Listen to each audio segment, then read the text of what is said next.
What's going on, everybody? It is Tuesday night, 8 o'clock on the East Coast. It's May 14th. I can't believe, I know I sound like an old man when I'm like, where does the time go? I don't know where the time goes.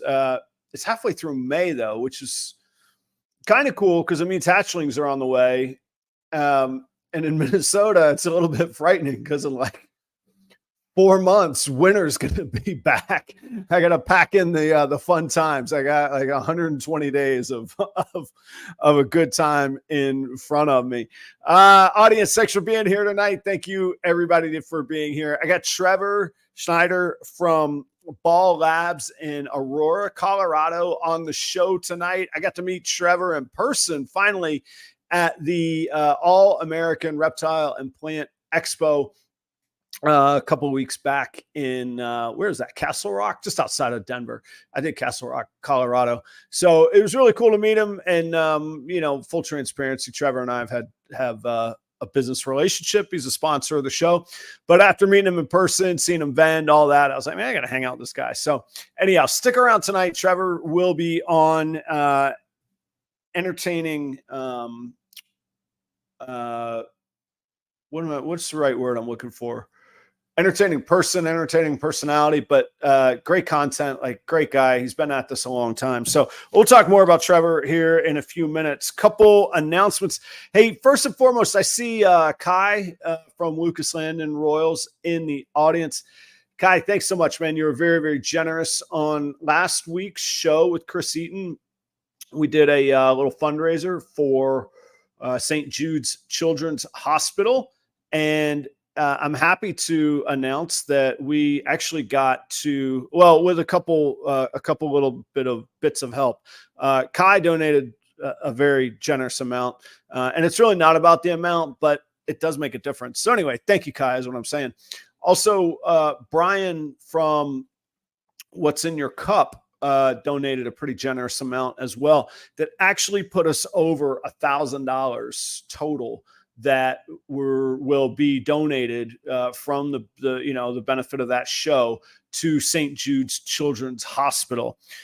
Full transparency, I'm waiting for some of the money from YouTube to come in, but it will absolutely be donated by the end of June. If the money from YouTube doesn't come in until after that, I'll front it. Chris and I will figure it out. Myself and Chris committed to eating the fees that YouTube charges for super chats. So Chris and I got the fees. You guys raised the money. Kai was a great contributor, and as well as again Brian from What's in Your Cup. So thanks, everybody. There's a lot of good causes in the world, so we're not going to get into like a competition of like who needs what more. But what a great cause St. Jude's Children's Hospital is. So I'm proud to be a part of that. Huge thanks to Chris Eaton from the Fat Man Nation for participating in the show last week, and also for these really killer charity initiatives that he does. Next week on the show, we got Tyler from Spider Shop. He's a spider guy. I'm intrigued. I'm interested. I wouldn't say I have a fear of spiders, but they're not. I gotta admit, I don't see the excitement of being like, let me own, racks. I don't even know what they're kept in, little terrariums, stacks of spiders the way that I want to own stacks of ball pythons. But from a business model, the invertebrates are blowing up, and Tyler is the guy in American spiders. I'm sure I'll ask him about it. I'm sure there's people that came before him, and I'm sure there's people he learned from. I could tell you factually from some business knowledge that I have from a third-party business. You guys can connect the dots if you want. Tyler's killing it, and he's the guy without argument. So anyhow, he'll be on the show next week. Also, heck of a nice guy. He was my roommate at the All-American Reptile Plant Expo. It's the longest name ever, guys. You got to come up with it. We can't call it the AARPE, right? I don't know if we can or not. Anyway, at the show in Denver. Great roommate. We had a good time. It was fun, and I got to know him and learn a little bit about him. And I was like, man, we got to dive in further. So Tyler from the Spider Shop will be next week. I got to put a big asterisk next to this. Those of y'all that are tuned in, you're getting the full news right now. You're going to be happy you tuned in early, you 18 dedicated early birds. 2 weeks from tonight, I'm still getting the final scheduling commitment, but everybody has agreed in principle. And I'm looking at my phone to see if anything has changed, but I have a pretty good understanding of what, agreement in principle is. So I believe 2 weeks from tonight, we will have Dr. Ben, if not somebody else as well, from Rare Genetics on the show, as well as Charlie from shedtesting.com. The two players in the shed testing, do we call it its own industry, sub-industry, industry category? Whatever it might be. They're going to be on the show, and we are going to talk about the two brands, which honestly, I'm going to have to put on my journalistic cap, of which I'm not even sure I own a journalistic cap, but I will do my best at it. I'm flattered that they would choose my platform to have this discussion and both come on. So we'll talk about the brands. We'll talk about what they have going on, what they do differently, what they do similarly, and of course, where they see the future going. And I think I'll ask, I don't know, I don't want to speak for them, but I think an argument can be made that they've benefited somewhat from each other from a consumer standpoint, which I can very well comment on. Competition in the marketplace is good. It drives innovation. It keeps pricing fair. It drives customer service. I'm not talking about any one company right now. Obviously, shedtesting.com and Charlie are a great supporter of the channel here. But I do believe in competition in the marketplace, and kudos to both of these brands and people for being willing to come on together. I don't honestly know if there were only two players in a market and I were one of them, I don't know that I would share the stage. So, props to them for doing that. So 2 weeks from tonight, it's not a debate or a showdown or any of that nonsense. That's not why they would come to my platform.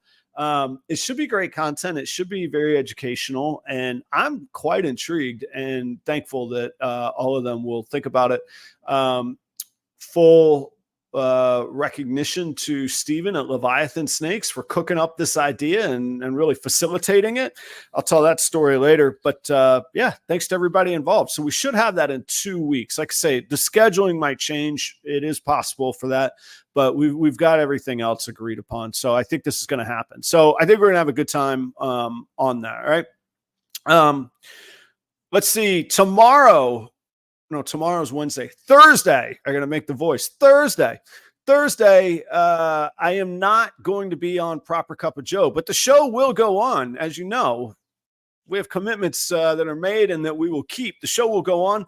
Thursday morning will be Joe, and riding shotgun with Joe will be Chris from B and S Reptilia, Chris Shelley, another longtime supporter of the show, a really, really generous friend and nearly a mentor to me as well. Certainly on some things, somebody I turn to when I have questions in the industry and questions about animals. He's the guy, and he's a good dude. And I'm thankful for Chris, both in this industry, but personally as well. So Joe and Chris are going to be hosting Proper Cup of Joe on Thursday morning. If you're wondering, Adam, what in the world could keep you from hosting Proper Cup of Joe on Thursday morning? Well, my favorite band ever, other than the Rolling Stones, is called Social Distortion, and they are playing tomorrow night in Des Moines, Iowa. Why they're coming to Des Moines, I have no idea, but I'm thankful they are, and I am going to go hang out with Social Distortion tomorrow night. So I'm going to spare you all the hassle of seeing me at 6:30 the following morning. And Chris and Joe are going to hold down the fort, and I know they'll do it great. Who knows? I'll pop in maybe in the comment if I'm awake. I'm not going to be awake. Maybe I will. I'm staying at a friend's house. He's got a regular life to get on with and all that. So maybe I will. But Chris Shelley, B and S Reptilia, Proper Cup of Joe this Thursday. Not snake related. June 1st, though, any of you locals watching or locals that are watching the replay here in Minneapolis, June 1st, I'll be performing, not snakes, no snake performance. I'll be performing musically at Egan Arms Pub in Egan, Minnesota. That's just a suburb of Minneapolis. You guys know where Egan is if you're from here. 5 to 8 p.m. Saturday night, 5 to 8 p.m. June 1st at Egan Arms Pub. I will be performing. Adam Shira. First solo gig in Minnesota. How cool was that, right? Bam. Happy belated Mother's Day to all the moms. I should have started with that, but I didn't write it in the right order, and I didn't. Happy Mother's Day. I will tell you all, it is a incredibly bittersweet day for me. Kelly, my wife, mother of our son, Charlie, is the rudder on the ship. I'm sure there's a more elegant way I could say that, but she keeps us all straight, keeps us afloat, and is the woman that is behind the patience that it takes to put up with being both married to me, but also supportive of me pursuing this dream. So I'm incredibly thankful. August of 2010, my own mother was taken from me by ovarian cancer, and I haven't quite accepted that that's okay, which is my own battle, and I won't delve into that. But I miss her dearly. Brenda Jean Gallagher, born in Guelph, Ontario, to a second-generation family of Irish immigrants as well. She and her family in the late 50s moved to Lewiston, Maine, where her remainder of her siblings were born. 1968, she decides she wants to get out of Maine and goes to Valdosta State University, or Valdosta State College, now known as Valdosta State University in Georgia.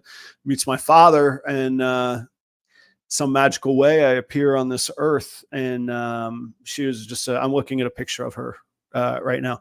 That is her. That's me in the sidecar, and that's her brother, my Uncle Jim, and his motorcycle. So Mother's Days are challenging for me. I'm both, like I say, incredibly thankful and still a little bit sad. I hope you did something nice for your mom. And if you didn't, you need to call her. I don't care what's going on. Give her a call. So happy Mother's Day to everybody. Also, shout out this week to Husbandry Pro. If you didn't catch last week's show or you didn't see on YouTube, I met Robert Vanderclay and Zach, and I'm going to mispronounce your last name, Zach. Otherwise, I would say it. Amazingly, I got Vanderclay down. I'm going to, Zach, I'll get it, man. I'm sorry. I'm on the spot here. At the Denver show. And I think I've told the story, so I'll skip the basics of it. But where we're at right now is that the developers behind Husbandry Pro are working on an e-commerce site for me as a snake breeder, not for me as a personality or anything else, which is weird for me to say. Me as a snake breeder, Robert asked me what I would be interested in or a feature they could offer. And I said, well, I would like to be able to tie in my animals from Husbandry Pro that are listed for sale, but I want them on my own website. Husbandrypro./properroyals is great, but properroyals.com, now that's got a nice ring to it, right? So I own properroyals.com. I own that website. So we're working on an e-commerce plugin from Husbandry Pro that'll integrate fully there. And when I mean integrate fully, if I mark it sold on Husbandry Pro, it comes off of the Proper Royals site. If you pay for it on properroyals.com, it will come off of the Husbandry Pro database. So that integration would be really helpful, because keeping things up to date in XYZ, ABC platforms is a nightmare, right? Especially, you guys know. So we're working on that, and I think we're sort of beta testing it. It's going to go live for properroyals.com. what's really the beta test is if it makes sense for Husbandry Pro to offer that sort of development and website hosting and e-commerce service to other customers. And I think it'll be a great addition. Obviously, at the end of the day, Robert and Zach have to decide if that makes good business sense to pursue or not.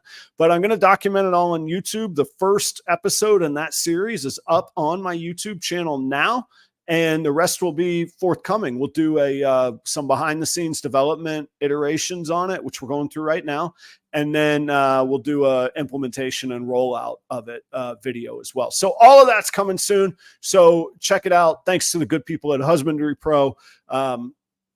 It's a cool product. You should check it out. I don't have a code to give you. I don't have a stake in any of it right now, other than I'm enjoying the product and I'm a user. There's your full transparency, and we're working on the developmental side of it on that e-commerce. So more to come on that. I promise you that one way or another. A lot more to come on that one.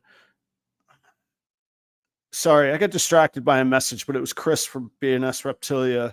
I wanted to make sure that I didn't catch him off guard announcing that he'd be hosting on Thursday morning.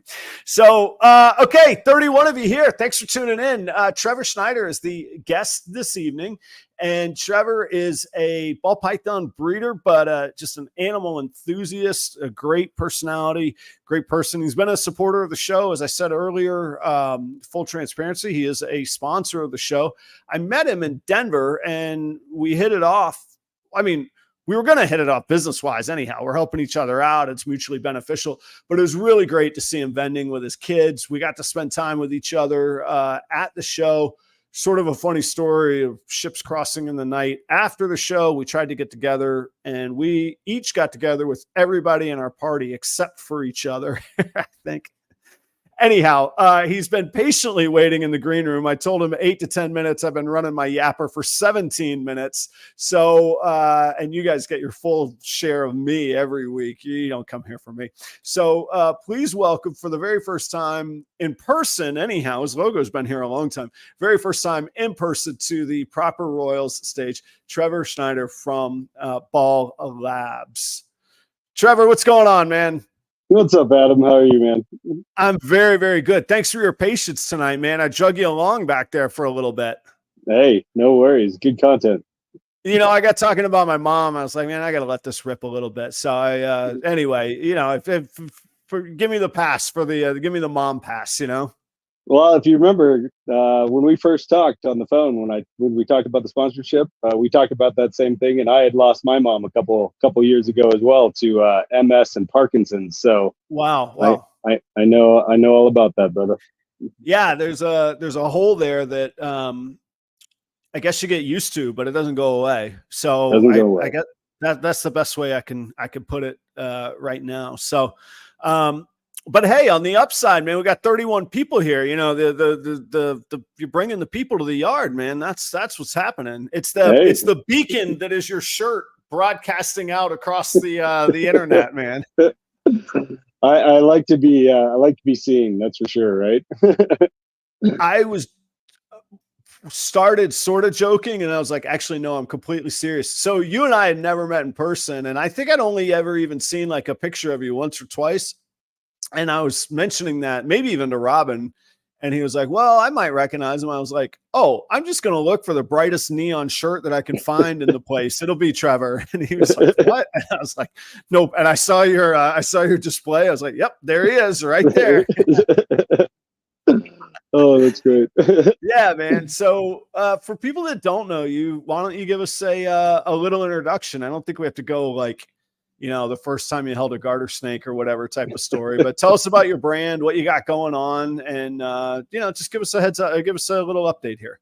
All right, cool. Well, so I've been doing this for a long time, off and on. I actually didn't get started in ball pythons.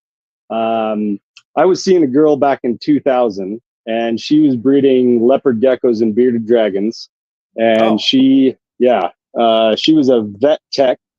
And she drugged me along to a reptile show in Gresham, Oregon, and walked in, and, you know, this huge show with all these reptiles. And it wasn't like I was against reptiles or anything. I've had dogs and cats all my life. So walked in and we walked around and I looked at a lot of different snakes, and I did not actually get a ball python that time.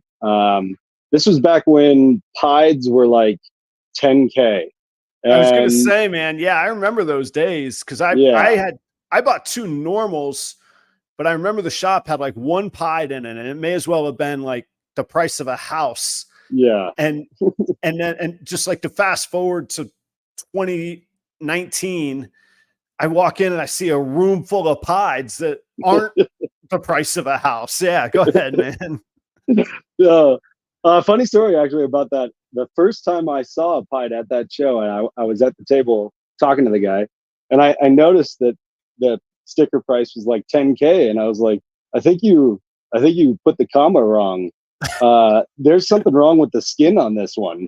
It's only half a snake. And he's like, no, and then we were talking about it, and I have a lot of pied stuff even now, but it's, to be honest, it's not my favorite. I like to see the full show, and I like all the pattern and the color, and I think the white takes away from it. And that's the great thing about this hobby and industry. Everybody can like what they want to like, and that's great. Yeah, the variety is where it's at. And it's funny though, because I'm with you to some extent, because I think pied can be limiting. Although every time I think that like pied is exhausted, somebody comes up with something else, and I'm like, oh, okay, that's pretty cool. But I do think it's more limiting than the others. Yeah. But those first impression, like get the hooks in and reel them in, man, there's nothing like it. I think even more so than banana to me, for exactly what you're saying. Like, I can't count the number of shows where somebody's like, is that in shed? How do you do that? Why is that snake like that? Is that albino? It's only half albino. And I'm like, nope. And, and of course I'm patient with them and all of that stuff. But as far as the intrigue and my own intrigue, man, I love them. And Main Squeeze makes a good point. Throw a little Enchi in there, you can get a little action back on the on the pattern. But no, you're right. Everybody's choice and the variety is fantastic. And the great thing about this too is there's so many different genes, right? It's so much fun to be able to mess and mix around all the different genes and have so much variety to be able to play with that. Even if somebody doesn't like a certain gene, I'm not even saying I don't like pied, right? It's just not one of like my top 10, right? And me, I have lots of different genes. I'm not a guy focused on a project, that's for sure, right? I was gonna say we gotta explore that whole path tonight, but I empathize a little bit. I think you and I are wired similarly that way. We'll explore that whole thing here sooner than later. But yeah, we definitely will. We definitely will. But so long story short, I'm walking around the Reptile Expo, and I see this black and yellow snake, and I'm just blown away by it. And it was like $200, $250 or something like that. And I'm like, I'm gonna walk around and I'm gonna look at all the tables and all the stuff. And if I come back and this guy's here and I haven't bought anything, then I'll go ahead and pick him up. And sure enough, like 2.5 hours later, I walked around and came back, and he was there, and he went home with me. Nice. And, what was it? Was it a carpet python? It was a carpet. It was a carpet. Oh, nice. See, I'm growing a little. I'm learning a little bit, man. From black and yellow, I nailed carpet, huh? It's funny because this is how long ago this was. So that same girl, she got me a birthday present, and this was back before we had like the really cool phones and all that. We had to take pictures and go get them developed and all that kind of stuff, right? Yeah. And that's him. Oh, cool. Wow. Yep. Let's see if I can get that. There you go. Yeah. Now, did he shine off him? Yep. What's the status now? I mean, that's been a long time. Is he passed? Do you still have him, or you have some progeny from him, or what do you have? No. So I did end up getting rid of him, unfortunately. Okay. I moved around quite a bit back then. I popped from Washington to Arizona to Colorado, and I just couldn't keep, all the snakes, unfortunately. And so I did keep some green tree pythons that I kept with me the entire time. So, but I really, really wish I would have kept him. But it is what it is, right? And it Yeah. wasn't. Well, and Sorry, go ahead. that. Well, no, I was going to say that stuff happens. I mean, people ask where mine. What happened 20 years ago? Oh, I left college, man, and I sold them back to the pet store. I was done. It was the time of my life. I had an arowana fish, like a big, massive fish. I had some corn snakes, leopard geckos at the same time, all in my room in college. And I was like, I can't take these. No, I'm done. It was just time of my life. It wasn't like now where I'm like, well, this is pretty much a lifestyle now, Definitely is. Yeah. So fast forward, I want to say 8 years, and I finally got my first ball python, still with that girl. And we became very good friends because of the leopard geckos and the bearded dragons. We became very good friends with some of the employees at the PetSmart. And they call her up and they say, well, hey, we got this ball python that we can't get to eat. And if you guys want it, then you can come get it. And sure enough, we went and got it, and I assist fed him. I did a whole bunch of research and assist fed him for the first 2 months, 3 months, something like that, and got him eaten and back to healthy. And he was just a normal. And I mean, they were cool. He was very cool, but it really solidified in my mind that ball pythons were just really cool pet rocks, right? They just, after having carpets that are so, active and inquisitive, and a ball python just sat in the tub, Right. So, my personal favorite part of it, though.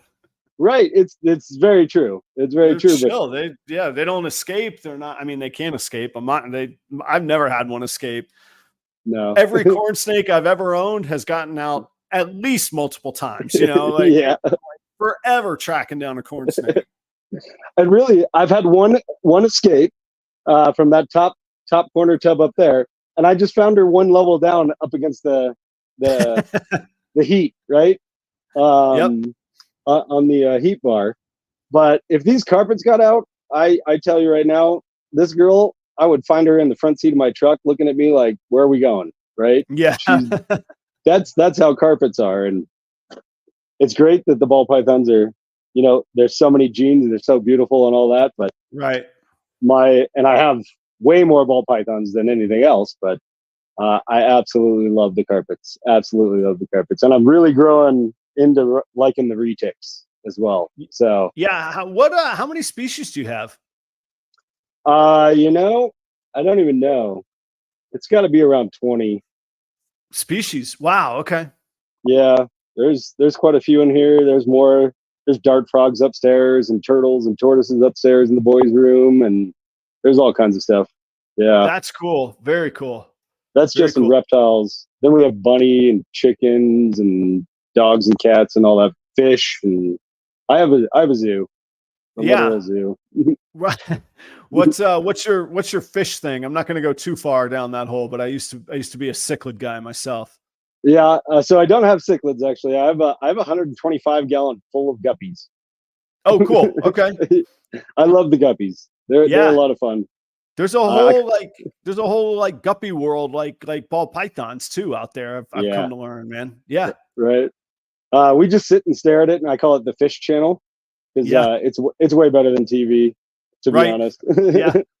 I think we actually used to call ours like Fish TV, or I think we did call it Fish TV. Yeah. I mean, we had, but I think instead of a 125, we had like 650s. Like they were just everywhere. And then you have to have a hospital tank if you have cichlids, because they're meaner than ASFs are to each other. Yeah, they are.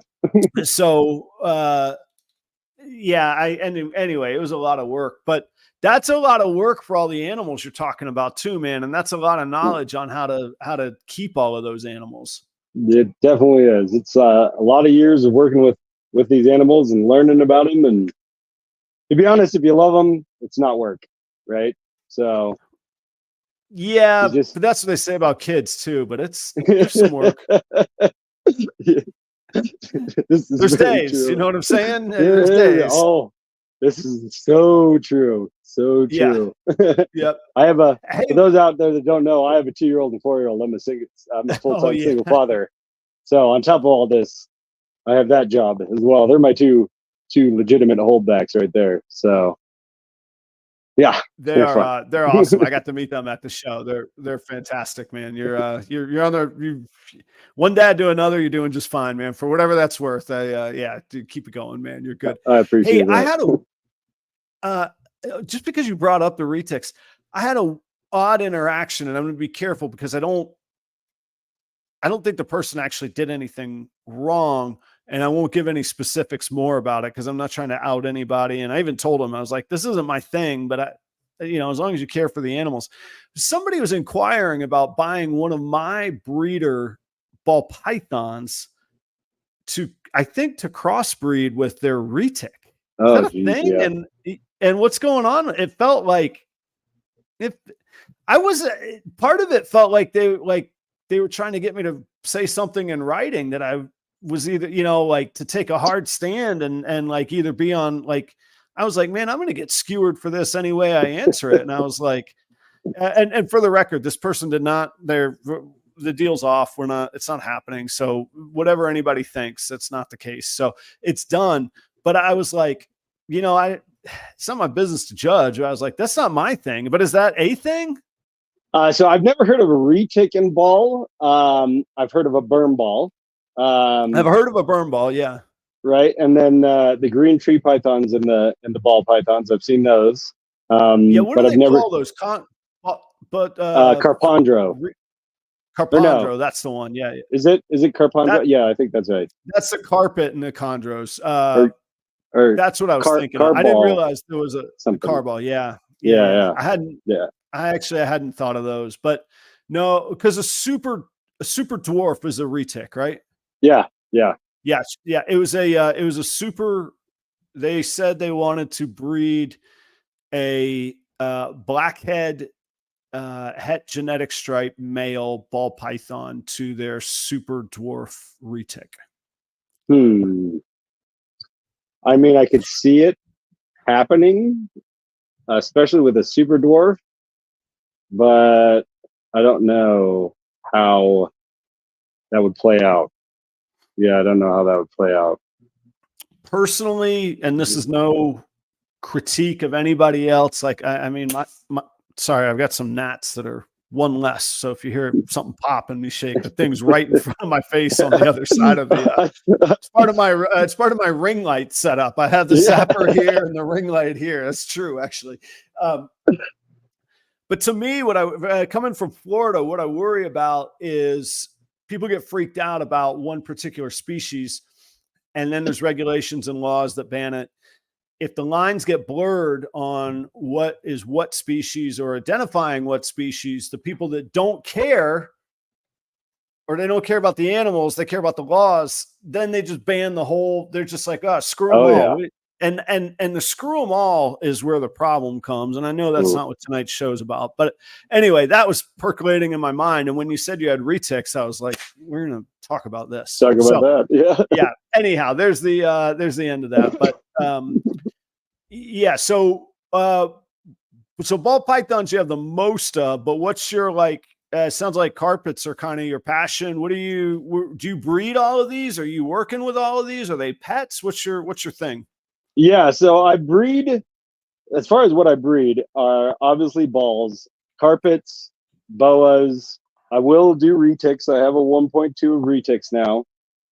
Amazon tree boas and Colombian rainbow boas and green tree pythons.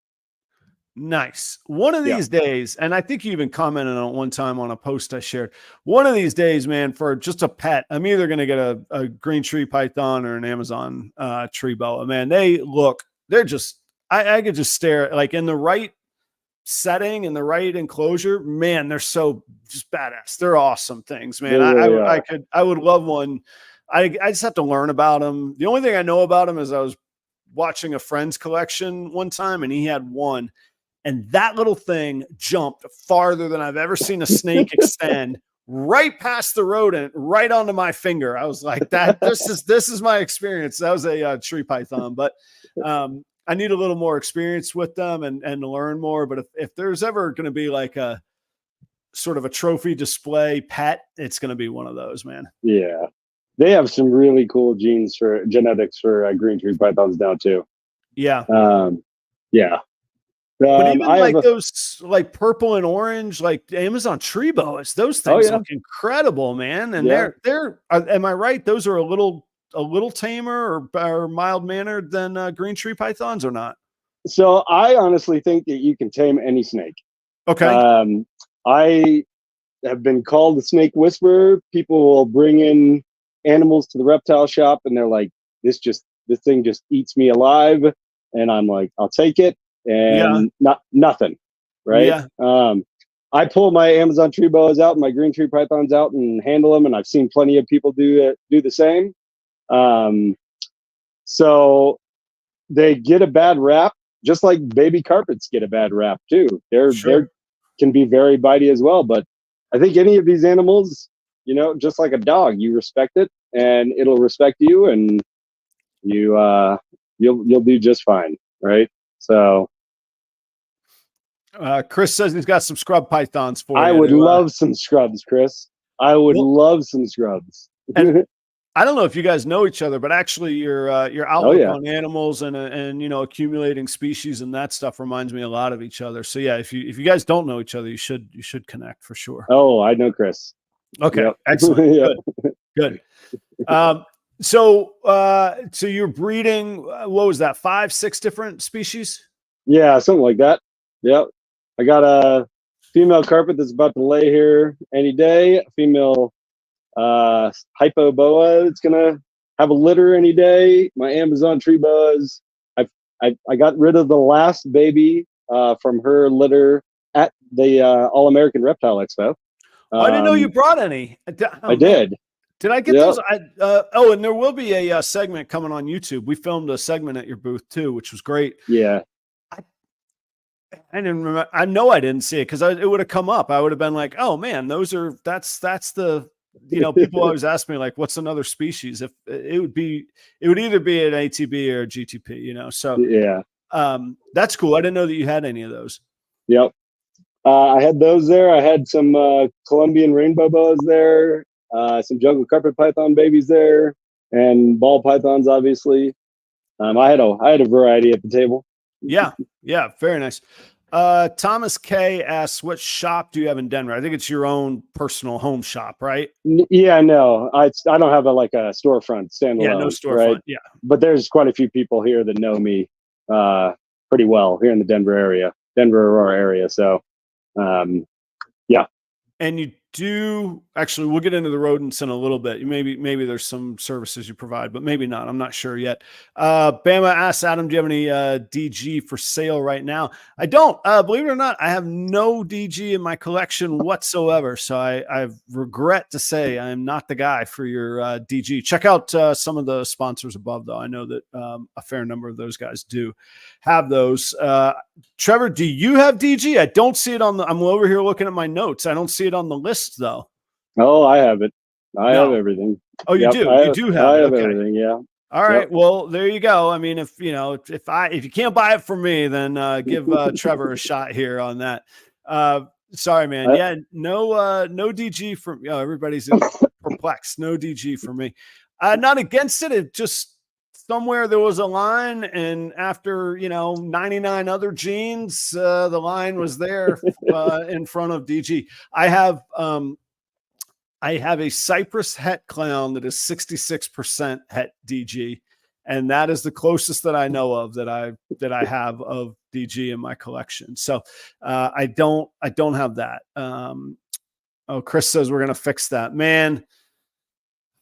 Maybe I got that. That whole rack actually is empty. There's not a single snake in that rack there, which is incredibly dangerous with my behavior. But anyway, I don't have it though. So Trevor, tell us where, so you got all these animals, you're breeding, a heck of a lot of experience. Yeah. Obviously the care, the knowledge. Where do you is this where on the spectrum of business to hobby is this for you? I mean, obviously you're paying for a sponsorship, your logo's up top there. So, I mean, there's some business sense to it, but I don't have a good feel for how much of that it is. To be honest, I want this to pay for itself. I don't plan on this taking over a 9 to 5 or something like that. Sure. I love animals, right? And it's a lot more feasible if this pays for itself. Yeah. It takes a long time to get to 7 figures with something like this. And there's a lot. Hey, let me tell you, it takes a long time to get to 5 figures, and we can hope that it doesn't take all that much longer to get to 6 figures. If you get what I'm saying. So yeah, to get to 7 figures is going to be a little bit. Yes, sir. Right. So yeah, it's definitely a business in the fact that it's self-sustaining, and I want it to be, but I don't foresee this taking over the 9 to 5. I'm in other businesses and other ventures that are far more profitable than this. And I like to keep my options open for sure. There you go. So, well, for anybody that thinks I've got it made, almost any other venture would be more profitable, except for restaurants or music. Throw those out, and now you see why I'm so thrilled to do what I do every day. But yeah, so it all joking aside, it's fulfilling, but it is very slim margins. It is very slim opportunity for profitability, and part of what drives me is figuring that out, and I enjoy that process, but I think most people it would drive just absolutely mad. So but I did want to ask, and paying for itself is no slouch either. I mean, just from what I could see, there's 3 ARS racks. Just 3 ARS racks will run most people more than they'll make in the first 3 to 5 years of breeding ball pythons, I think. Yeah.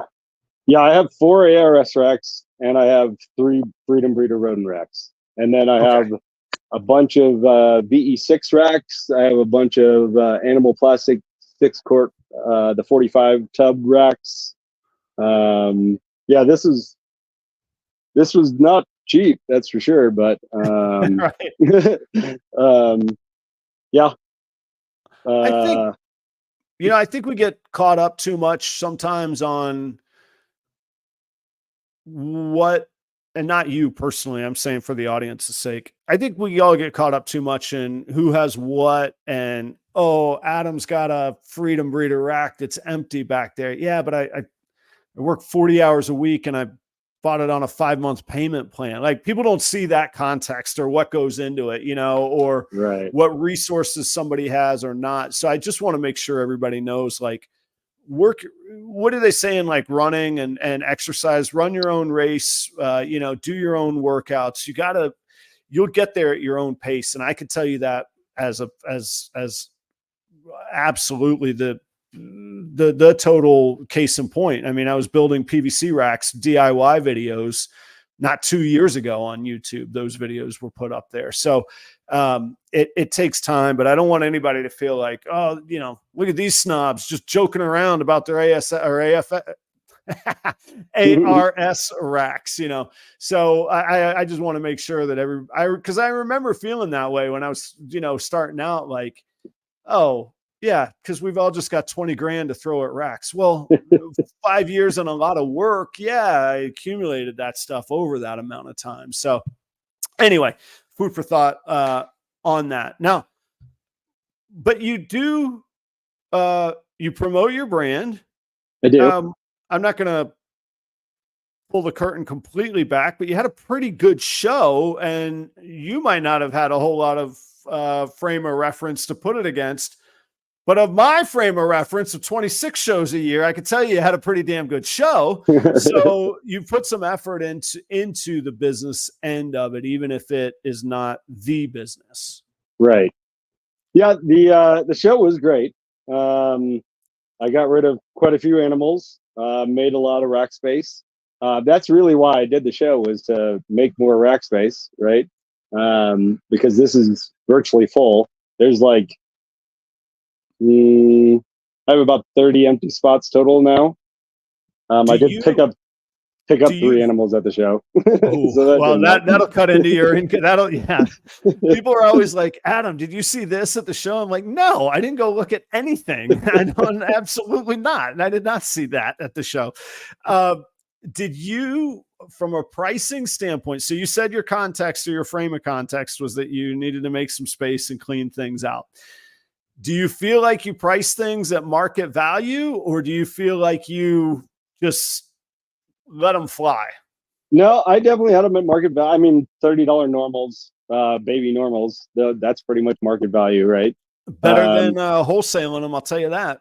Yeah, exactly. Yeah, I'm very up to date on what the like all pricing is on Morph Market. I spend way too much time on Morph Market too. Yeah.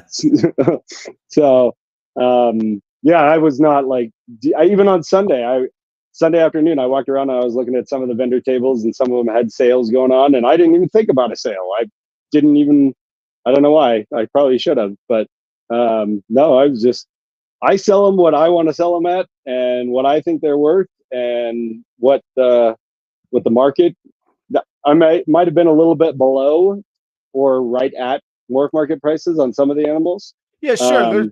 I mean, you want to get competitive, and you do want to move in. You don't want to die on the hill of, oh, I'm protecting the prices. Yeah, that's great. That's you get zero revenue doing that. Yeah. And I build a lot of repeat customers, right? Which is really like the majority of my, like, I have what, 10, I don't even know when the last time I looked at my Morph Market page was. I think I have like 10 of them on there. Mm-hmm. I don't ever put anything on Morph Market, because I have people that come over and they're like, they'll just look for little green sticky tags, and you're like, oh, that's available now. All right, I'm taking that. So, or they'll hit me up randomly off Facebook or Instagram, was like, hey, do you have this? I do. If you need it, I'll let it go to you. Right. So, right. Yeah. I do move stuff on Morph Market, but I kind of slack on it, to be honest. I mean, I like just what you're talking about. I like the local repeat customer. And I was not even joking. I was talking with somebody yesterday, and I was talking about their product, that basically they had, 2 or 3 different items in their expertise that they could sell. And I was like, in one way, I only have one item, but in another way, I have many, many different combinations and iterations of it.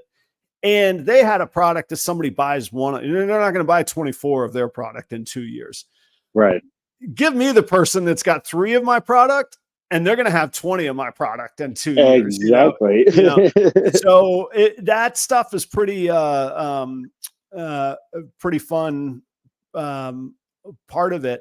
I was asking though too, an interesting, to me, something I wrestle with. It's my favorite and least favorite part of our world is the free market.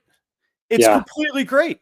You could sell, and I actually, I believe everybody should be able to. I don't believe price fixing would work anyway. Clearly it hasn't, because you're not going to get 18,000 people on the same page. It's never going to happen. So price fixing ain't going to work. So I love free markets, and I love capitalism in that form. I'm not getting into the debate of the pitfalls of capitalism. I get it. I'm just saying, in the vacuum of a snake show market, there's no rules. There's no regulator. As long as you got healthy animals, you want to sell it for $1, it's going to drive me bonkers, but you got every right to. You want to sell it for $1,000. Well, I might laugh at you, but you know what? You get a buyer, I'm probably going to be jealous, right? Yep, you're going to be like, wait, how does that guy get $1,000 for it? But a lot of it is exactly what you're talking about. The relationships, the repeat customers, the trust and the faith in you. There are a handful of those customers that, and I don't intend to take advantage of anybody, but I price things fairly, but they won't even they don't even price in other places. If Adam's got what they want, boom, Yeah. here's your money. I trust you. Your animals are good. I'm not going to haggle for $30 here or there. And I try to be the same way. If I trust the breeder and it's a fair enough price, I'm not beating them up. I'm pay the person kind of thing. Yeah, I agree. I do give some pretty deep discounts to the repeat customers, and especially the guys that also buy rodents from me. My rodent customers, they'll come over and then we'll just shoot the shit for an hour, right? And we'll be down here looking at snakes, and they'll be like, "Hey, you willing to sell that?" And of course, I'll sell that to you, right? If depending, I'm guessing your money's green, so let's talk about how much of it there is, and I could probably sell it. Yeah.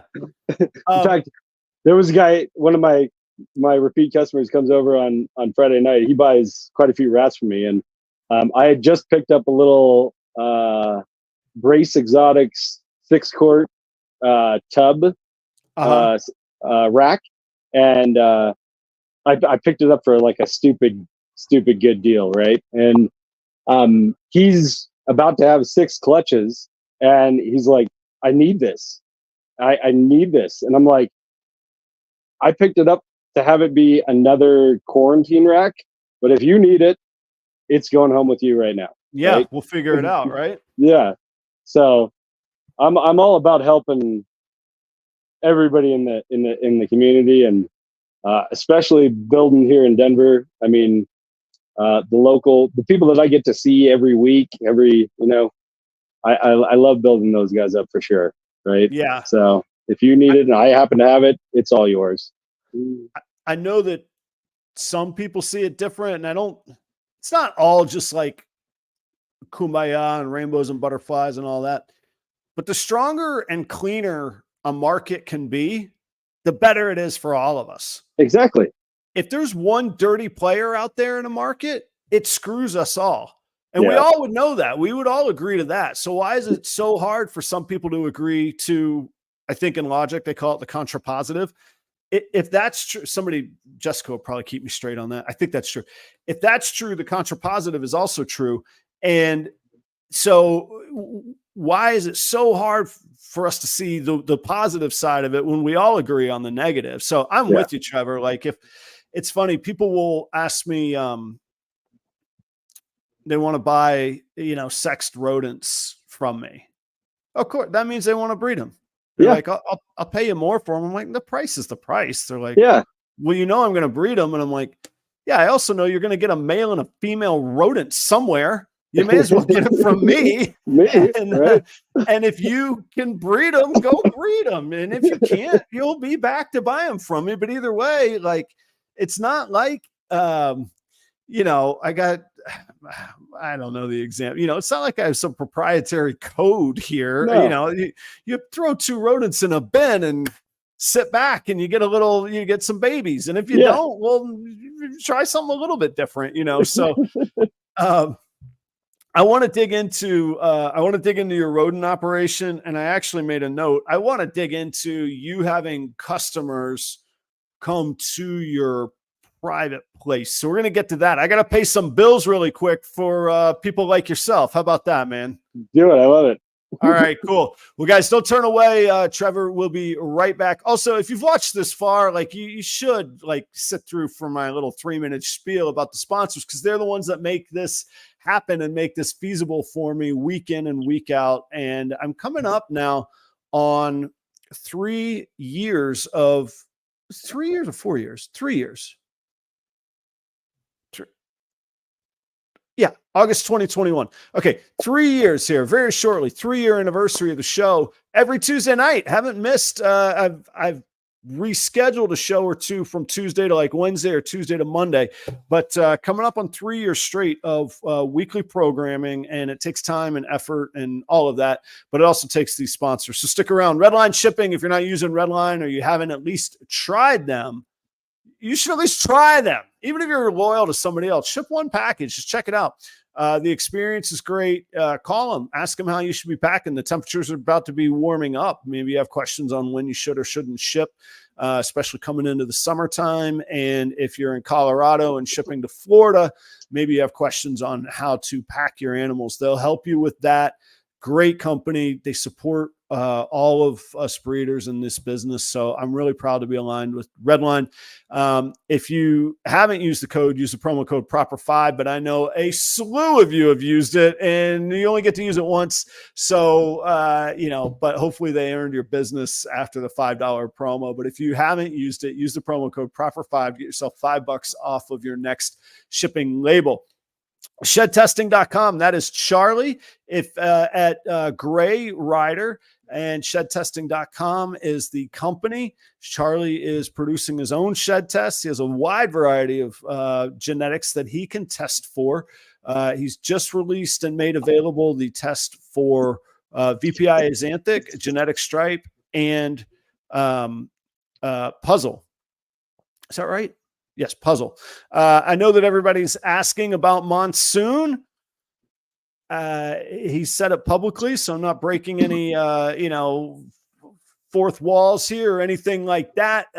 It's in the final verification. So how this works is you get the map, and that map is most generally correct, but you still have to put it through the scientific testing to verify it. So he's accumulating, or has accumulated, the monsoon skins that he knows are monsoons, and he wants to test those against his map and make sure everything jives so that he can stand by the results. So soon enough on that. And in 2 weeks, I'll have Charlie from shedtesting.com, and I'll have the folks from Rare Genetics Incorporated, RGI, on the show to discuss the technology of shed testing, the future of shed testing, maybe the differences in their brands, what they offer, all that. That'll be 2 weeks from tonight. So mark your calendar for that. RGen Reptiles, that is Robbie down in Greer, South Carolina. Excellent person to do business with. I have personally worked with Robbie before. He's been on the show. You should check out the episode that he was on.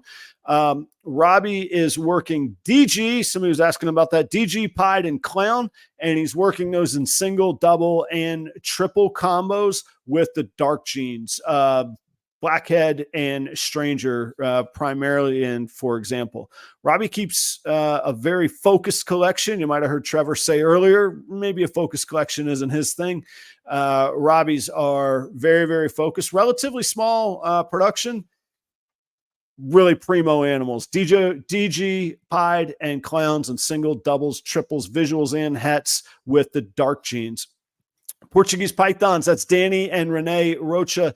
They are out in Chino, California, Inland Empire, just east of LA. Really, really great people. Also working very nice high-end projects, double and triple visual combos. Also dark genes, orange genes. They just produced a clutch of super blackhead ultra males. I don't know actually if there's any left available, but go check out their Instagram or their Morph Market to see that. I personally have a 1.3 of Ultramel Pied project with Blackhead in the mix, Trick in the mix, Mojave in the mix, Pastel in the mix. Those babies will be, or those pairings will start happening this fall. And hopefully by this time next year, I'll be looking forward to some Ultramel Pieds. Those all came from Portuguese pythons. We got to save you for last tonight, Trevor. I'm going out of order. That's what's going to happen here. We're skipping right over Ball Labs for a moment. Then Chris from B and S Reptilia, the very, very first sponsor of Proper Royals and longest running continuous sponsor because it's never gone away. I got to tell you, I made a pitch this week, a proposal to a potential new advertiser. And I'm not going to give any more details than that, but I can't tell you how proud I was to say that people like Chris have never gone away. People on the banner sponsors, REDLINE, shedtesting.com, and Cold Blooded Cafe. I've never replaced one of those. They've all been with me the whole time.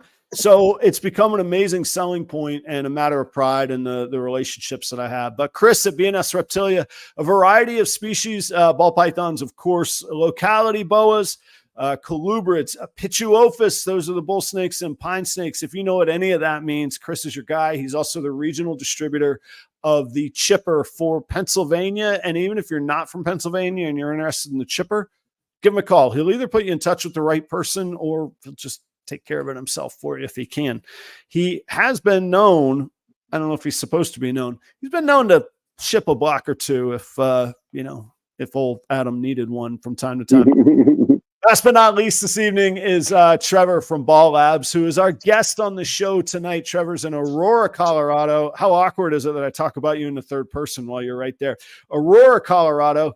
Hey, before we get lost in all the morph gene stuff, Trevor just had a clutch of hurricane pieds. Not just, actually, they're 2023s, about 400 grams. Hurricane pieds, possible OD, 50%.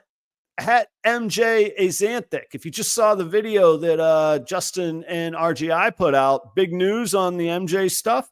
Let me repeat that. Hurricane pieds, 400 grams plus or minus, possible OD in the mix, 50% Het MJ Azanthic.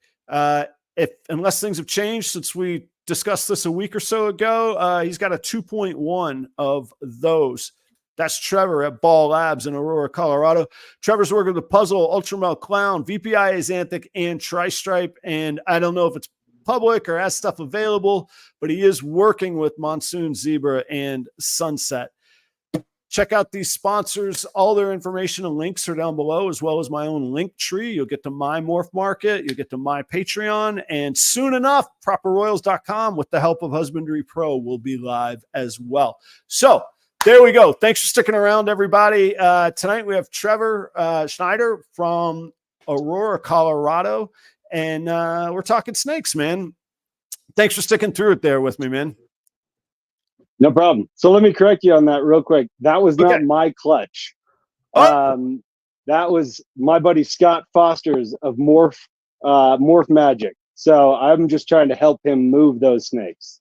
Man, that's pretty generous because, like, I mean, we're not going to get real specific, but you pay a little bit for your spot, and in your spot, you're advertising for other people, huh? Oh, of course. I'm trying to help everybody out. That's what I'm saying, especially if you call out a local. As long as the check clears, you use your space how you like. I didn't know that. I didn't know that was the case. I thought those were yours, man. I didn't know that was another person's, man. Yeah. All right. Well, then they know how to get in touch with you, though. Yeah. Yeah, absolutely. Yep. Okay, cool. So if people get in touch with you, I mean, you can put them onto those hurricane pieds. Yeah, absolutely. Okay, cool. Well, thank you for the transparency, but there you go, everybody. Good demonstration of thank you for clarifying, man. I don't know how I missed that. We had like a whole business meeting and everything, man. It was probably me because we were talking about golf for a while, and then so which is, you know, what's really funny is Facebook has been just loading me up with golf ads. And as I told you, I gladly have not swung a golf club in about 7 years. And it's the last thing I want to go do. Not for me, man, not my thing. But yeah, I got all the other details, 400 grams, 50%. MJ, 2.1, hurricane pieds. All right, well, let's see what we can do, you know? We'll see what we can move here. Okay, so I've got this new fixation with rodents and breeding rodents, and I love it for the financial benefits of it. I love it for they're interesting animals, and normally I would say that first if I'm breeding animals, but they're feeders. I mean, it's not like they're my passion. They're a means to an end, but I hope I give them a good life while they're here. But also just the logistics of it and figuring it out. But tell us about the landscape of legal rodent breeding in Colorado. Okay, so Colorado, everybody's heard of FWC, right? Yeah, it's the Florida folks. Florida, yeah. Right. So we have somewhat the equivalent here. It's called PACFA, but they are not run by Fish and Wildlife. They're run by there's a subsidiary division of the Department of Agriculture, and so originally PACFA, from what my understanding, PACFA was devised because there was a pet shop here that was not above board on some stuff. And customers were going in and they would see dead animals all the time and all this kind of stuff. And so they came up with this PACFA to essentially, from what I know, is shut down this shop, right? And they loved the tax money from it, and they decided to expand this organization. It's an interesting organization. To be honest, I love the idea of rules and regulations around all of this stuff because, you know, I really would dislike the idea of this becoming like a bad, you know, in a bad light of a pet trade, right? Right, right. We talked a little earlier about that. Yeah, we would like to do it the right way. Yeah, right. And I think that as much as I don't agree with some things government, I do agree with some things government, and I think that they're holding people accountable for an animal's life is a good thing, right? Yeah. Yeah. That's I do. bottom line. I do. Well, it is, and I want to say, I understand the argument that it's a slippery slope. If you give up any amount of power, you give up all your power. Okay, I get that. I get that argument. Right. I also will say, I'll use the restaurant example. We probably all want to know that the food that we're consuming has been at least inspected, you know, that a health inspector has stepped. We probably like the idea of a health inspector better than we like the idea of no health inspector. Right. Now, I could tell you of some tyrannical health inspectors that I think I know more about food safety than, and I could tell you of others that we worked very, very collaboratively, and I generally made it a practice to invite those health inspectors to any property that I worked at. I wanted them to come on my invitation rather than their surprise invitation. How do you see PACFA? And I'm going to ask this in a light from my experience in Florida as a Florida resident, and I was a licensed FWC ball python seller. You don't have to have a license to own or to breed ball pythons in Florida, but you do have to have a license to display or sell them, which is, of course, where they get you, including on Morph Market or anywhere else that you intend to sell a ball python. The department, in my opinion, this is my opinion, not Trevor's opinion, not anybody else's. The department became a sham because it's overseen by appointees of the government who are property developers and happen to be his fundraising all-stars. Yep. So they get a little title, and forget what I think about the governor or not, or those politics or not. I think most of us would say, if you're going to be inspecting animals, maybe you should have a background in animal. It would be just as ludicrous as installing me as the inspector for medical exams. Of course not. Of course I should not be that, no matter how much I give to a governor. How do you see it in that light in Colorado? Do you see it as more legitimate? What do you see? I will say there is room for improvement. Okay, that's what I'll say about them. Don't get yourself inspected in the morning. You know, I hear you. Yeah, I'm one of 5 licensed rodent breeders, commercially licensed rodent breeders in Colorado. In the whole state, there's only 5 of it. In the whole state, right? And what does that mean? Like, am I allowed to breed rodents for myself in Colorado? So the rules here are, if you produce more than 200 rodents a year, you are supposed to be licensed. There are definitely a lot more than 5 in Colorado that do it. That's for sure, right? Yeah, I might not know them, but I know there's more than 5. Yeah, I do, right? Right. And if you breed more than 400 reptiles in a year, you're supposed to be licensed as well. And I know people that breed more than 400 and they are not licensed also. Yeah. So that's an interesting benchmark. It's a lot harder to breed 400 reptiles than it is to breed 200 rodent. I mean, that equivalency would be like 10,000 rodents to 400. I mean, just off the top of my head, but you know what I'm saying. The point's made. Yeah.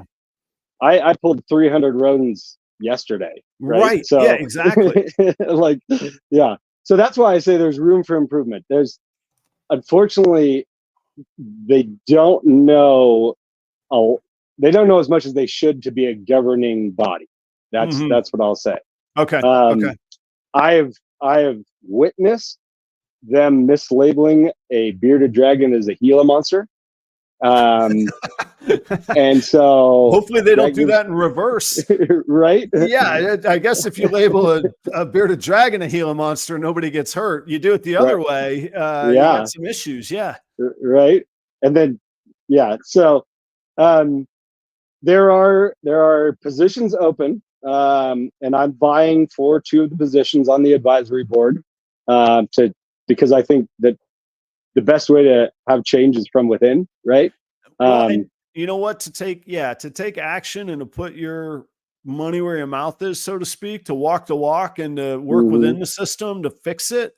Congratulations. I mean, kudos to you. That is probably, frankly, more drive than I have, but that is no, but I mean I mean that it's noteworthy. I remember I worked for a general manager, and the guy, he worked 7 days a week. I don't know if he ever slept. And he goes, Adam, I've got to run for city council. And I said, why? He goes, because I absolutely hate it, but I'm a hypocrite if I sit here and I run my mouth about everything wrong, but I don't participate to make it better. And I was like, dude, you're gonna have a heart attack, man. But sure enough, he got the seat. And sure enough, his leadership, just like I'd seen at work, his leadership prevailed in that way. And so, and that's really the light that I like, the esteem that I hold that in, that goal that you have. Yeah. And I do it I'm doing it for 2 reasons. One is because I don't want breeders and reptile enthusiasts to feel like they have to hide. Yeah. Because of, the bad rep that they have here. And 2, some of the regulations I believe are not the best for the animals. And I'm an animal guy, right? Right. I love all these animals. I've had animals my entire life. I virtually run a zoo, right? I'm an animal guy. And so I want the best for them as well. And one of the best ways to make it so that everything encompassing for the animals is good for them is to help make those changes, right? I was told the best way for me to get one of the rules changed was to just show up at one of the meetings and start yelling. And I was like, that can't be right. That's silly. Yeah. Yeah. Right. And I was told this by one of them. Right. So if that's what they're telling me to do, I'm like, I'm 40. I'm not going to do that. And there's better ways to go about this. Right. So, well, and the best leadership, and in some way regulation should be regulation is better when it is perceived as leadership. And it's also better when it actually is leadership. Right. And to have leadership should not include just show up and yell. No. But also there should be legitimacy to it. We've all worked for a boss that we think, this guy's an idiot. He's never done a day of what I've done in his life. He strolls in here, tells me what I got to do, because we see him as illegitimate. We see, we see it in sports. People don't think that their coach is legitimate because they didn't play the position or whatever. It may or may not be accurate, but the perception is glaring when it's that way. I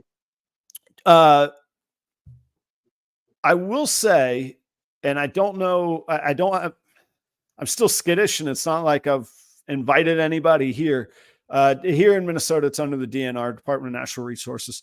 They're pretty collaborative. A lot of the members of the local herp society are employed by the DNR. They have a booth at a lot of I was just vended the Snake Discovery show with Ed and Emily 2 weeks ago. They had a table at the show.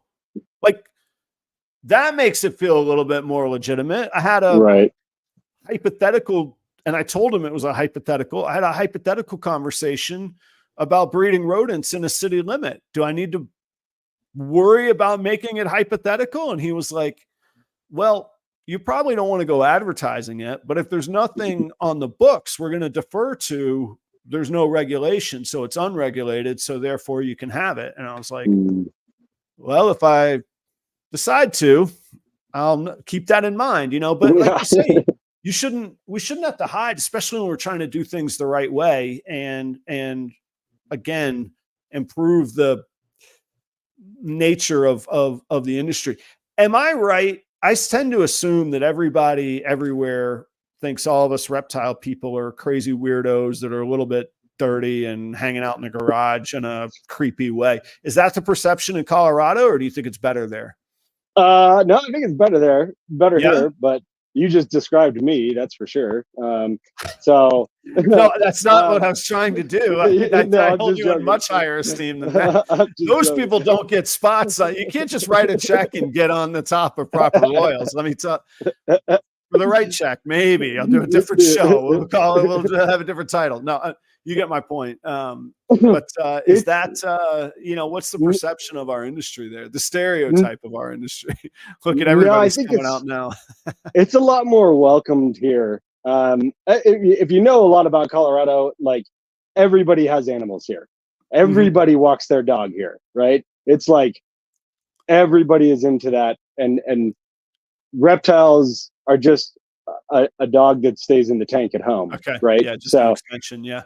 Yeah. It is not really frowned upon. We have lots of shops here. Cool. They're very open. Yeah. The shows, there's lots of shows here. Even the show that I've ended, the All American, there was so many people that walked up to the table that they don't have a reptile. Right. And they just think they are so cool. And, they're not. There was quite a few people that were there for the plants and just walking around looking at the reptiles, right?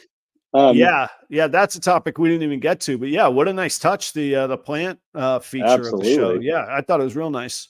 Definitely spruced up the place. I got to admit, definitely spruced the place up. It was all right. It did. Made it smell a little better in there. Yeah. I wasn't going to say it, but since you did, there was a point I was walking around. I was like, this is one of the best smelling expos I have ever been to. Like, I think even without the plants it was, but the plants didn't hurt. I was like, this room smells pretty good, which is rare at these expos, man. Right. So yeah, I don't think it's a faux pas here. I think it's pretty mainstream here for a lot of people. Yeah. So what's the process of this? You mentioned that you want to try and get on the advisory board for this PACFA organization. That's not just an organization, that's the regulatory body, the governing body. What's the process for that? Is it, this is not undermining your cause whatsoever or taking away from what you're doing. There's a lot of things in life just nobody else signs up for. I mean, is it one of those de facto things that maybe you just by nature of wanting to do it, you have an incredibly high chance of succeeding?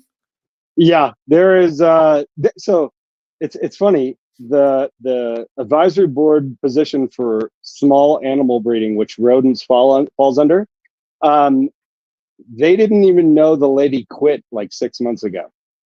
I forgot you were telling me that. Yeah. Give the quick elevator version of that story.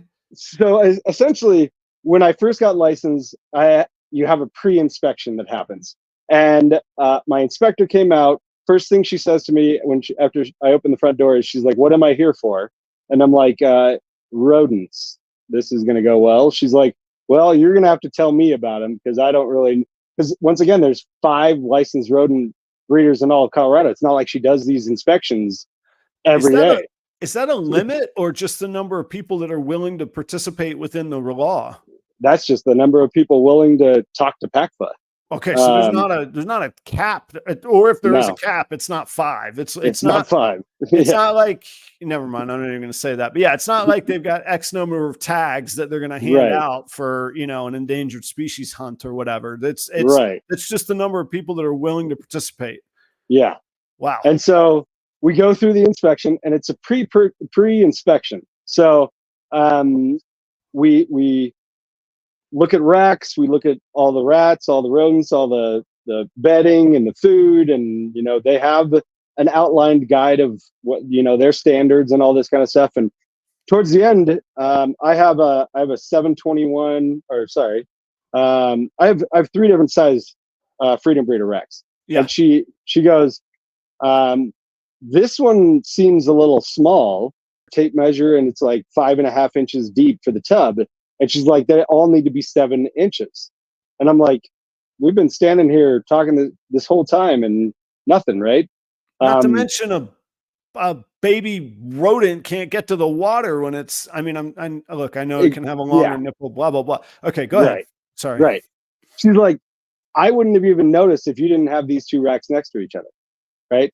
And so she ends up giving me a violation during my pre-inspection. And I'm like, so what should I have done here? Because I spent 10 grand on these racks, right? I went with top of the line racks thinking I'm doing the right thing, right? Right.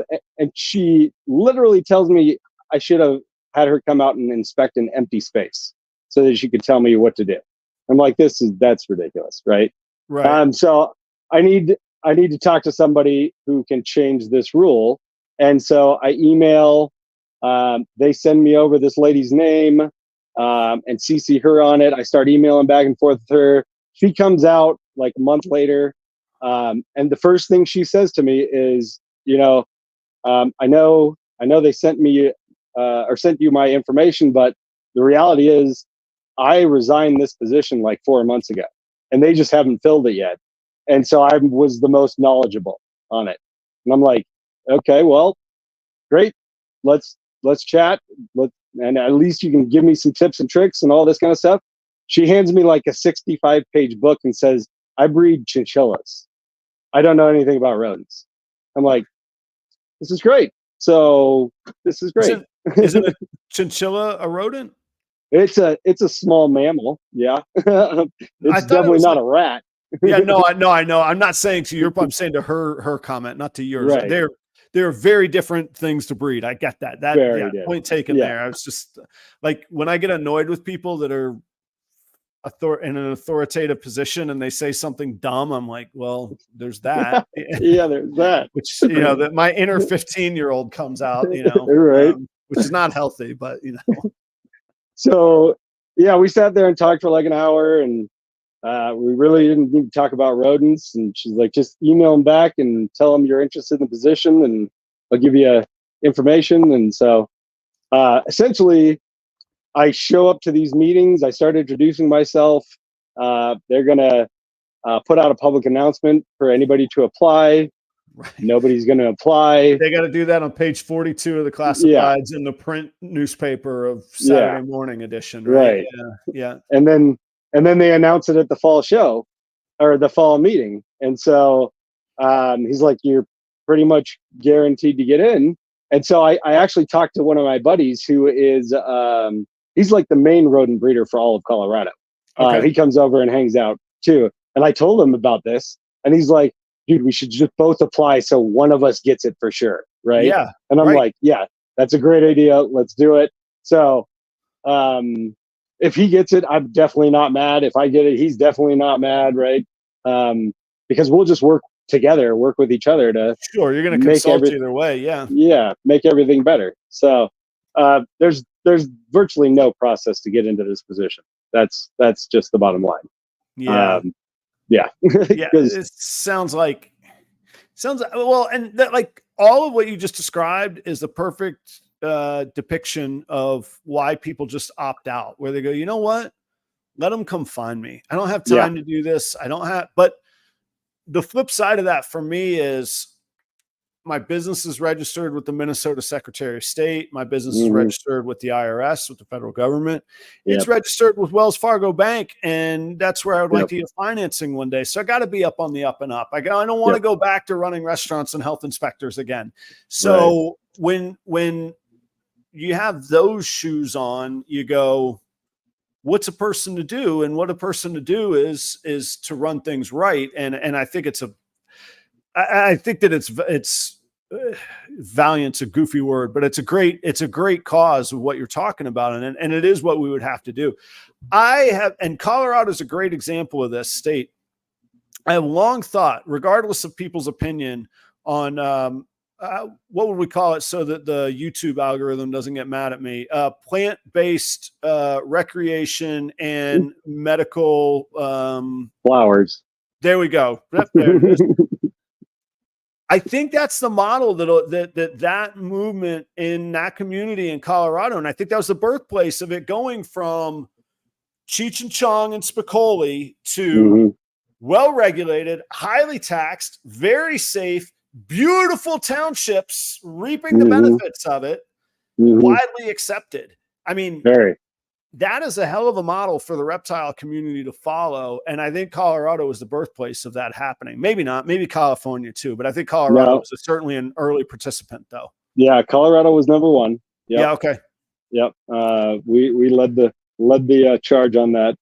And it worked out absolutely great for Colorado. The downside, the only downside that I've seen so far is that everybody moved here.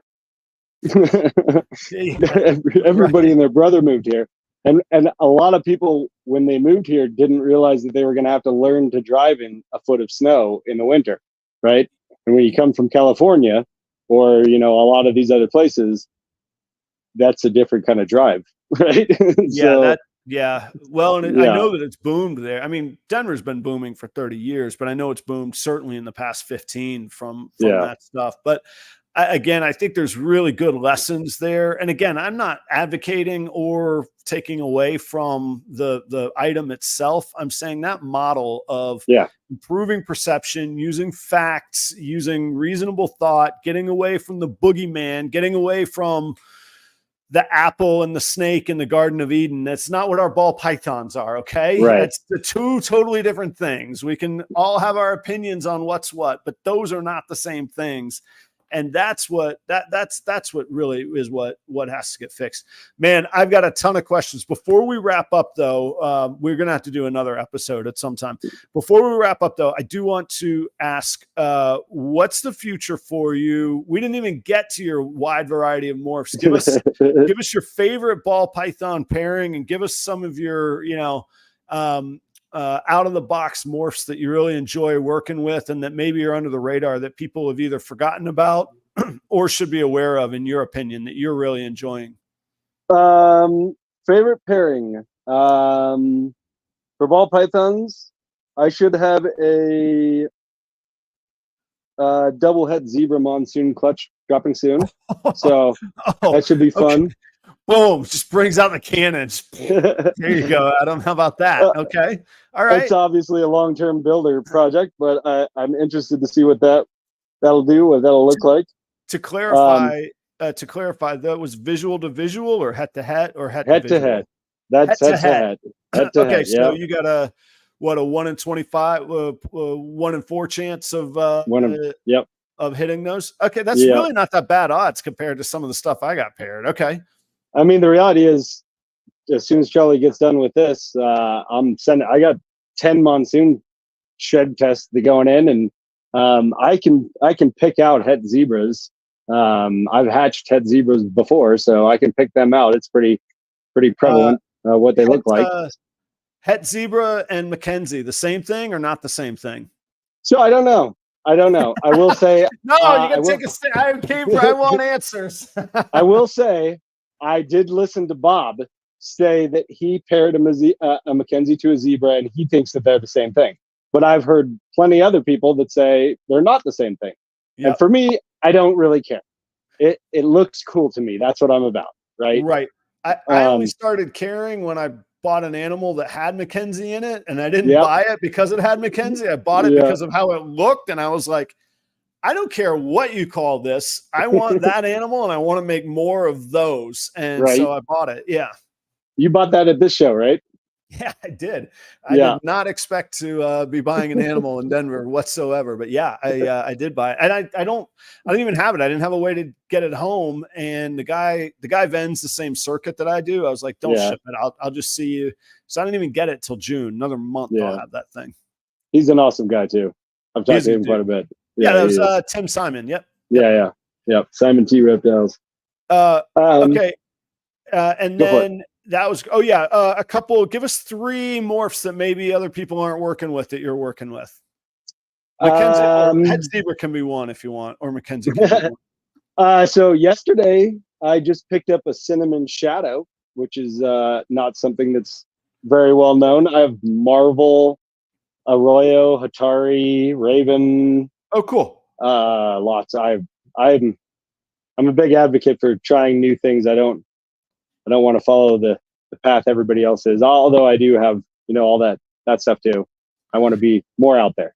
Man, those arroyos, they made a little splash, and it was like a really tight knit community. And then I didn't hear anything more. Are those guys still like working it, or have they just hung it up, or what's going on with that?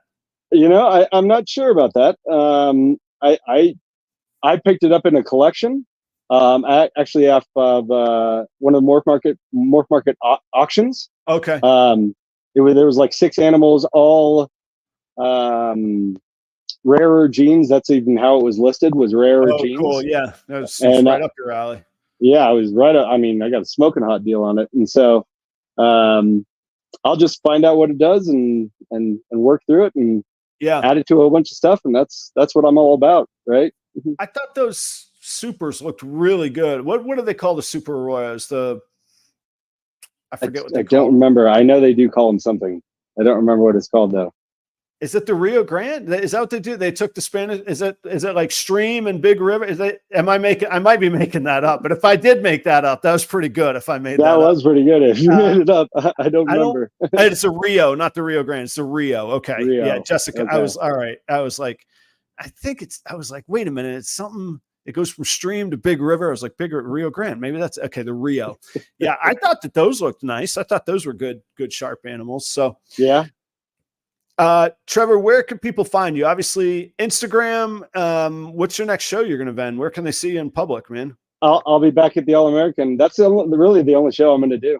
I would rather go and mingle at the shows than vend the shows. So I'll do the All-American twice a year.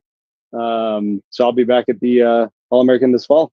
Cool. We're going to see you at any of the other big shows around the country, Tinley, Daytona. I have bought tickets, VIP tickets, to the last 4 Tinleys and not been able to make it. What? I kid you not once. Oh my gosh! It is tough being a full-time single father doing that kind of stuff. Right? Yeah, you're right. Yeah, I have good intentions of going. I tell people that I want to go. Fred and AJ, right, of F&A. Yeah, I was jumping in on the Airbnb with them. Couldn't make it.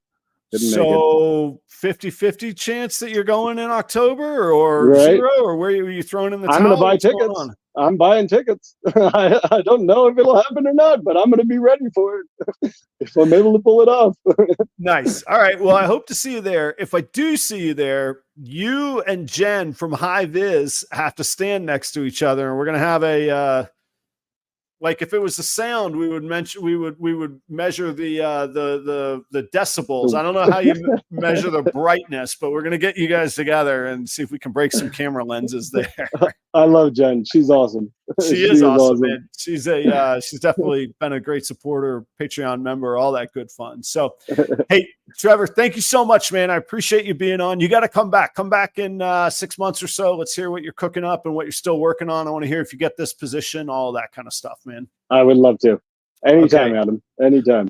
All right. Hey, Amy in the audience. Amy is asking for some feeding help.